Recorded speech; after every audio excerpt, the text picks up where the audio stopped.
The modern problem. Life has never been easier, and yet people have never been more anxious. We wake up tired, scroll endlessly, compare our lives to strangers, chase approval, fear failure, fear rejection, fear the future. We have comfort, but no calm, information, but no wisdom, freedom, but no control over our own minds. And this isn't new. Over 2,000 years ago, ancient philosophers saw this coming. They lived under war, disease, exile, and death, yet they built minds that could not be shaken.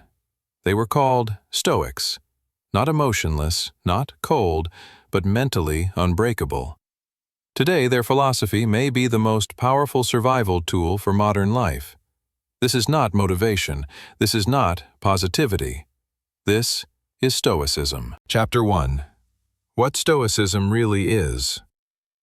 Stoicism began around 300 BCE, founded by Zeno of Citium, later refined by Epictetus, a former slave, Seneca, a statesman, Marcus Aurelius, an emperor. Different lives, same conclusion. Stoicism is not about suppressing emotions. It is about mastering perception. The Stoics believed, it is not events that disturb us, but our judgment about them.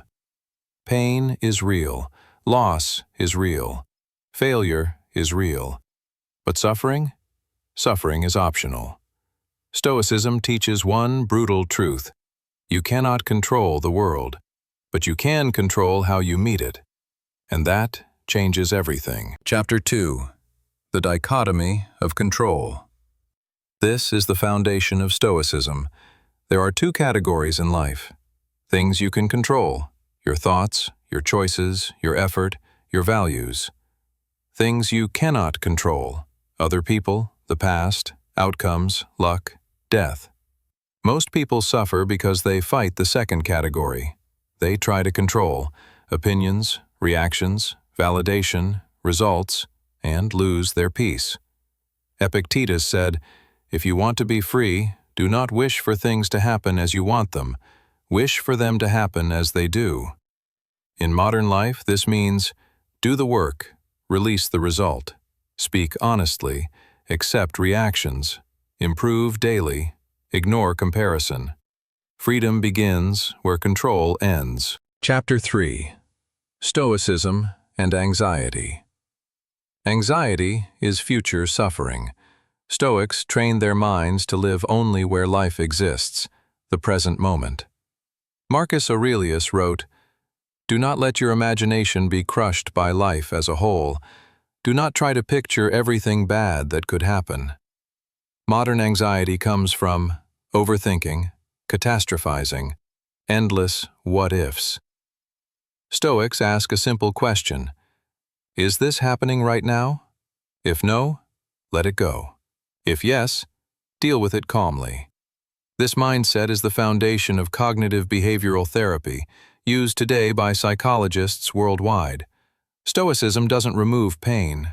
It removes panic. Chapter 4. Emotional discipline, not emotional death. Stoics felt emotions deeply, but they refused to be slaves to them. Anger, jealousy, fear, desire. These emotions were seen as signals, not commands.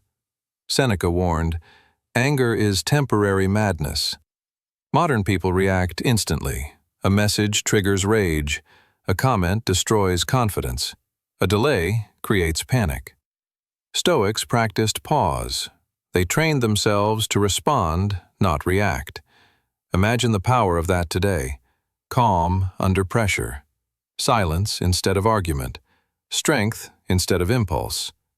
This is not weakness. This is control. Chapter 5. Stoicism versus modern comfort. Stoics believed comfort weakens the soul. They practiced voluntary discomfort. Cold exposure, simple food, minimal possessions. Not because pain is good, but because dependence is dangerous. Seneca wrote, set aside a number of days where you live with the bare minimum.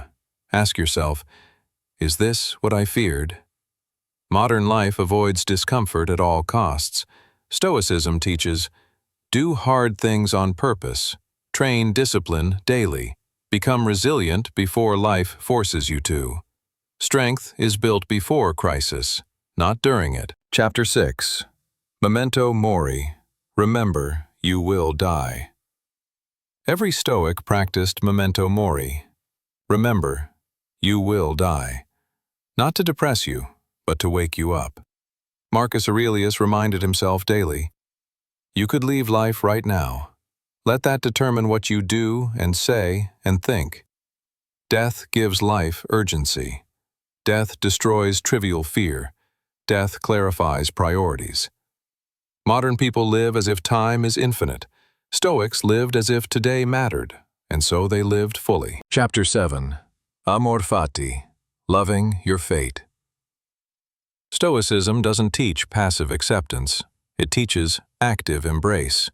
Amor Fati means love everything that happens, not because it is pleasant, but because it is necessary for growth. Failure becomes training. Loss becomes wisdom. Pain becomes transformation. Marcus Aurelius. What stands in the way becomes the way. The obstacle is the path. This mindset creates unbreakable people. Chapter 8. Stoicism in modern life. In work, focus on effort, not praise. In relationships, love without control. Detach without cruelty. In social media, observe without comparison. In hardship, endure without complaint. Stoicism doesn't promise happiness, it promises inner stability. And stability is power. Final message, the Stoic path. You don't need a new life, you need a stronger mind. The Stoics were not born special, they trained every day, every thought, every reaction. The question is not, can Stoicism work? The question is, are you disciplined enough to live it?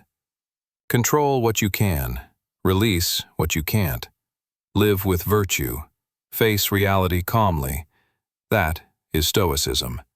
That is strength.